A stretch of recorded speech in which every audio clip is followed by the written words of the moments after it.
মুখ্যমন্ত্ৰীৰ নীতি নিৰ্দেশনা কিয় উলংঘা কৰিছে একাংশ আৰক্ষী কৰ্মচাৰীয়ে বা একাংশ বিষয়া? কিন্তু একাংশ আৰক্ষী বিষয়াই যি নিজৰ গুণ্ডামীৰ পৰিচয় দিয়ে, সেই গুণ্ডামীৰ পৰা আমি ভাবিবলৈ বাধ্য হওঁ তেওঁলোকে আচলতে জনহিতাৰ্থে নহয়, তেওঁলোকে জনগণৰ কাৰণে বিপদ। এতিয়া ৰাইজে এই যে অপৰাধসমূহৰ পৰা বাচিম, সহায়ৰ হাতখন পাম, তাৰ কাৰণে কিন্তু আৰক্ষী প্ৰশাসনৰ ওপৰত তেওঁলোকে ঘূৰি আহে। তেওঁলোকৰ যে বিশ্বাস এটা আছে যে আৰক্ষী আমাক বচাব, এখন সহায়ৰ হাত হ'ব। তেতিয়া খুদ আৰক্ষীয়ে যেতিয়া এনেকুৱা বৰ্বৰতাৰ আশ্ৰয় লয়, খুদ আৰক্ষীয়ে যেতিয়া এনেকুৱা অমানৱীয় কাম কৰে, তেতিয়া হয়তো আমাৰ ক'বলৈ একো ভাষা নাথাকে আৰু এই প্ৰশ্নৰ উত্তৰসমূহতো আমাৰ হাতত নাই। কালি সন্ধিয়া আমি ফাঁচী বজাৰৰ যিটো ঘটনা সংঘটিত দেখিবলৈ পালোঁ, খুবেই নিন্দনীয়। আমি ধিক্কাৰ দিছোঁ, কটন বিশ্ববিদ্যালয়ৰ ছাত্ৰ সমাজে ইয়াক আমি ধিক্কাৰ দিছোঁ, গৰিহণা দিছোঁ। কিন্তু কালি DGP মহোদয়ে এটা বিশেষ টুইট কৰিছে, এটা ফেচবুক পোষ্ট দিছে। আমি আশা কৰিম, আমাৰ দাবী এইটোৱেই যে সেইটো টুইট কেৱল এটা যাতে টুইটাৰতে সীমাবদ্ধ নাথাকক, এটা ফেচবুক পোষ্টতে সীমাবদ্ধ নাথাকক, এটা নিৰপেক্ষ তদন্ত ঘোষণা হওক, নিৰপেক্ষ তদন্ত ঘোষণা হৈ উচিত তদন্ত হওক আৰু দোষীয়ে শাস্তি পাওক আৰু সেই ছাত্ৰজনে ন্যায় পাওক। আমাৰ সেইটোৱে দাবী। বিভিন্ন সময়ত দেখা পোৱা যায় যে আৰক্ষীয়ে ভুল কৰে আৰু এনেকুৱা কেৱল এটা তদন্ত ঘোষণা কৰিছোঁ বুলি থৈ দিয়ে, কিন্তু বিষয়টো বিভিন্ন সময়ত ঠাণ্ডা পৰি যায় বা গাপ দিয়া হয়।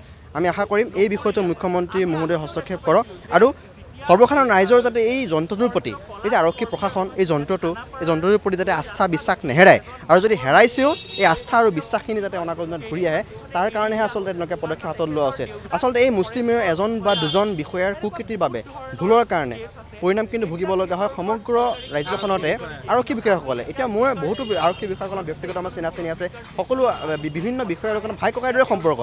বহুতো মানুহে তেওঁলোকে নিষ্ঠাৰে কাম কৰি ৰিটায়াৰমেণ্ট লৈছে। এনেকুৱা হয় নেকি খাকী পিন্ধিলে তেওঁলোকৰ গৰমটো অলপ বেছি হৈ যায় নেকি? খাকী গৰম নেকি? চাওক, খাকীযোৰক মই অসন্মান কৰিব নিবিচাৰোঁ, খাকীযোৰৰ বহুত সন্মান আছে। আচলতে খাকীযোৰ পিন্ধি আচলতে যি মানুহে যি আৰক্ষী এনেকুৱা বৰ্বৰতাৰ পৰিচয় দিয়ে, আচলতে তেওঁ আচলতে এই খাকীযোৰক অসন্মান কৰিছে, সেই খাকীযোৰক অসন্মান জনাইছে।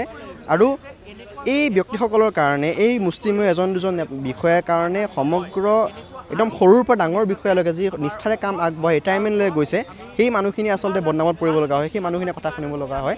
সেইকাৰণে যদি আস্থাটোৰ কথা ক'ব বিচাৰিছোঁ, যাতে যন্ত্ৰটোৰ প্ৰতি মানুহৰ আস্থা নেহেৰাই, আস্থাখিনি ঘূৰাই আহে, তাৰ কাৰণে মুখ্যমন্ত্ৰী মহোদয়ে পদক্ষেপ হাতত লওক। হয়, যিটো সময়ত ৰাজ্য চৰকাৰৰ সন্মানীয় মুখ্যমন্ত্ৰী মহোদয়ে পুলিচ প্ৰশাসনক বন্ধুত্বপূৰ্ণ সম্পৰ্কৰ কথা কয়, তেনে সময়তে কিন্তু একাংশ আৰক্ষী বিষয়াৰ কৰ্মকাণ্ডই কিন্তু আমাক ভাবিবলৈ বাধ্য কৰে যে মুখ্যমন্ত্ৰীৰ নীতি নিৰ্দেশনা কিয় উলংঘা কৰিছে একাংশ আৰক্ষী কৰ্মচাৰীয়ে বা একাংশ বিষয়াই।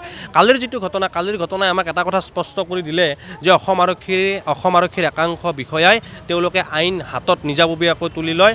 সমান্তৰালভাৱে একাংশ আৰক্ষী বিষয়াই তেওঁলোকে কাকো গুৰু গোসাঁই নামানি তেওঁলোকে গুণ্ডামী ষ্টাইলত তেওঁলোকে জনসাধাৰণক আক্ৰমণ কৰি আহিছে। কালিৰ ঘটনাটোৰ যদি ভিডিঅ' নাথাকিলহেঁতেন, তেন্তে জ্ঞানদীপ হাজৰিকা আজি জেলত থাকিলহেঁতেন। ভিডিঅ'টোৱে একমাত্ৰ সম্বল, যাৰ জৰিয়তে আমি প্ৰমাণ পাইছোঁ যে অসম আৰক্ষীৰ একাংশ ভাৰপ্ৰাপ্ত বিষয়াই তেওঁলোকে গুণ্ডামী ষ্টাইলত তেওঁলোকে শাসন কৰিব খোজে। আমি বিচাৰিছোঁ ঘটনাৰ উচিত তদন্ত হওক, কেৱল মাথো নিলম্বনতে বিষয়টো সামৰি নথয়, উচিত তদন্ত হোৱাৰ পিছত প্ৰয়োজন সাপেক্ষে আৰক্ষী বিষয়াগৰাকীক পদৰ পৰা বৰখাস্ত পৰ্যন্ত কৰিব লাগে বুলি আমি কটনীয়া দাবী উত্থাপন কৰিছোঁ। আমি কালিৰ দিনটোত কটন বিশ্ববিদ্যালয় আচুকতে জ্ঞানদীপৰ লগত আছিলোঁ আৰু আমি জ্ঞানদীপক আশ্বাস দিছিলোঁ, যেতিয়াই তুমি বিচাৰিবা আমি তোমাৰ লগত থাকিম। যেতিয়ালৈকে আৰক্ষীৰ জেৰাৰ পৰা জ্ঞানদীপক মুকলি কৰি দিয়া নাছিল, তেতিয়ালৈকে আমি জ্ঞানদীপৰ কাষত কটন বিশ্ববিদ্যালয় আচুকত আছিলোঁ আৰু আমি পৰৱৰ্তী সময়তো আমি জ্ঞানদীপৰ লগত থাকিম। আৰক্ষী প্ৰশাসনে যাতে এনেকুৱা ধৰণৰ ব্যৱস্থা কোনো যুৱকৰ ওপৰত নচলায়, খাটি খোৱা মানুহৰ ওচৰত, সংগ্ৰাম কৰা মানুহৰ ওপৰত নচলায়, তাৰ বাবে আমি ৰাজ্য চৰকাৰক ব্যৱস্থা গ্ৰহণ কৰিবলৈ অনুৰোধ জনাইছোঁ। সমান্তৰালভাৱে ৰাজ্য চৰকাৰৰ প্ৰতিটো বিভাগকে কিছুমান ছেমিনাৰৰ জৰিয়তে বন্ধুত্বপূৰ্ণ সম্পৰ্ক কেন্দ্ৰ স্থাপন কৰিব লাগে, তেনেকুৱা ব্যৱস্থা গ্ৰহণ কৰিবলৈ আমি অনুৰোধ জনাব খুজিছোঁ। আৰক্ষীৰ মূল মন্ত্ৰ এটা আছে, জনহিত জনসেৱাৰ্থে। মূল মন্ত্ৰটো ব্যৱহাৰ হৈছেনে?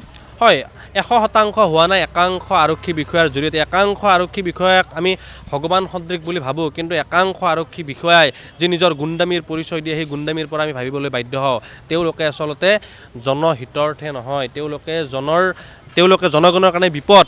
এনেকুৱা কিছুমান আৰক্ষী বিষয়াই জনগণৰ সন্মুখত বিপদ হিচাপে সৃষ্টি কৰে। কালিৰ যিটো ঘটনা, জ্ঞানদীপে যদি কিবা ভুল কৰিছিল, তেন্তে জ্ঞানদীপক আইনী ব্যৱস্থাৰে তাক ফাঁচী পৰ্যন্ত দিব লাগিছিল, কিন্তু তাকেই নকৰি গুণ্ডামী ষ্টাইলত, উত্তৰ ভাৰতীয় ষ্টাইলত যি গুণ্ডামীৰ পৰিচয় দিলে আৰক্ষী বিষয়াগৰাকী, আমি তাক ধিক্কাৰ জনাইছোঁ। আৰু এটা কথা স্পষ্টভাৱে ক'ব লাগিব, যদিহে আৰক্ষী বিষয়াগৰাকী মানসিকভাৱে ভাৰাক্ৰান্ত আছিল, মানসিক সমস্যাৰ বলি হৈ তেওঁ এনেকুৱা আচৰণ কৰিছে, তেন্তে কিহৰ বাবে তেওঁ বৰ্তমান কৰ্তব্যত নিয়োজিত হৈছে, তাক লৈ ডাঙৰ প্ৰশ্ন এটি উত্থাপন হৈছে।